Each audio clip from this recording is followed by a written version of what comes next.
જરૂર નથી, કારણ કે આ કોઈ યુદ્ધ નથી, પરંતુ યુદ્ધ જો થાય તો કયા પ્રકારની તૈયારી તમારે રાખવી જોઈએ, કયા પ્રકારે તમારે સાવચેતી રાખવી જોઈએ, તેનો આ એક અભ્યાસ થઈ રહ્યો છે અને લોકોને જાગૃત કરવા માટેનો સરકારનો અને સિવિલ ડિફેન્સનો એક પ્રયાસ છે. અને તેના ભાગરૂપે જ જો કોઈ એર સ્ટ્રાઇકની મુવમેન્ટ થવાની હોય તો દુશ્મન દેશને ટાર્ગેટ ન મળે તે માટે ખાસ કરીને આ જે તમામ લાઇટો જે છે તે બંધ કરવામાં આવતી હોય છે. અને તેને લઈને જ અત્યારે હું ફરીથી સયાજીગંજ વિસ્તારના હવે હું દ્રશ્યો બતાવીશ કે 7:30 વાગી ચૂક્યા છે. ત્યારે જોઈ શકો છો કે તમામ જગ્યા પર અંધારપટ છવાઈ ગયો છે. જે બજાર અને જે વિસ્તાર રેલવે સ્ટેશન વિસ્તાર છે, આ સયાજીગંજ એ વડોદરા શહેરનું હાર્ટ માનવામાં આવે છે, તે વિસ્તાર અત્યારે બ્લેકઆઉટ થઈ ગયું છે. તે વિસ્તારમાં અંધારપટ છવાયો છે. ગણ્યા ગાંઠિયા જે વાહનો છે તેની લાઇટો માત્ર જોવા મળી રહી છે. બાકી તમામ જે જગ્યા છે ત્યાં અંધારપટ તમે જુઓ, ત્યાં અંધારપટ જોવા મળી રહ્યો છે.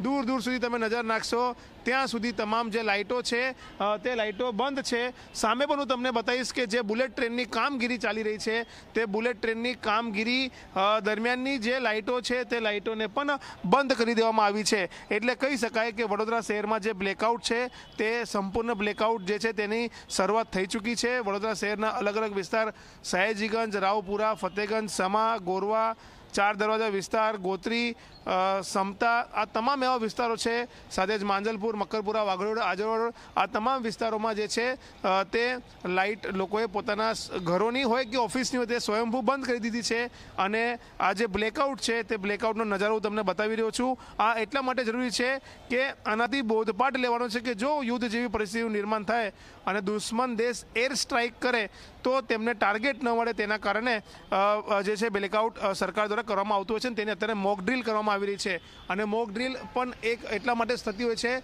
કે લોકો સુરક્ષિત રહી શકે જે તે પરિસ્થિતિ સમયે, સાથે જ લોકો જાગૃત થાય, લોકોને એક ખબર પડે કે કઈ રીતના આખા યુદ્ધ જ્યારે થતું હોય ત્યારે તેને લઈને કયા કયા પ્રકારની સાવચેતી રાખવાની થતી હોય છે. કારણ કે 1971માં જ્યારે યુદ્ધ થયું તે વખતે જ્યારે અમે એવા જે યુદ્ધને જેમને અનુભવ્યું છે અથવા તો એ વખતે જે લોકો હયાત હતા તેવા લોકો સાથે જ્યારે અમે વાત કરી ત્યારે તેમને એવું જ કીધું હતું કે ગામના સરપંચો ઢોલ નગારા વગાડતા વગાડતા આવે, સરકારી વાહનોમાં સાયરન વગાડતા વગાડતા આવે, રાત્રિના સમયે લાઇટો ઘરની બંધ કરાવી દે, વિસ્તારની લાઇટો બંધ કરાવી દે.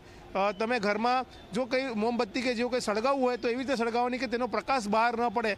એટલે કે જે ઘરની બારી બહારના છે ત્યાં લોકો કાગળ લગાડતા હતા તે વખતે. હવે તો પડદા આવી ગયા છે, એટલે પડદા લગાવીને પણ લોકો લાઇટો બંધ કરી શકે છે. એટલે કહી શકાય કે બ્લેકઆઉટ જે છે તેની શરૂઆત વડોદરા શહેરમાં થઈ ચૂકી છે. અત્યારે અંધારપટ અત્યારે વડોદરા શહેરના દરેક વિસ્તારમાં છવાયો છે. જી જી જી જી રવિ, આપ અમારી સાથે જોડાયેલા રહો.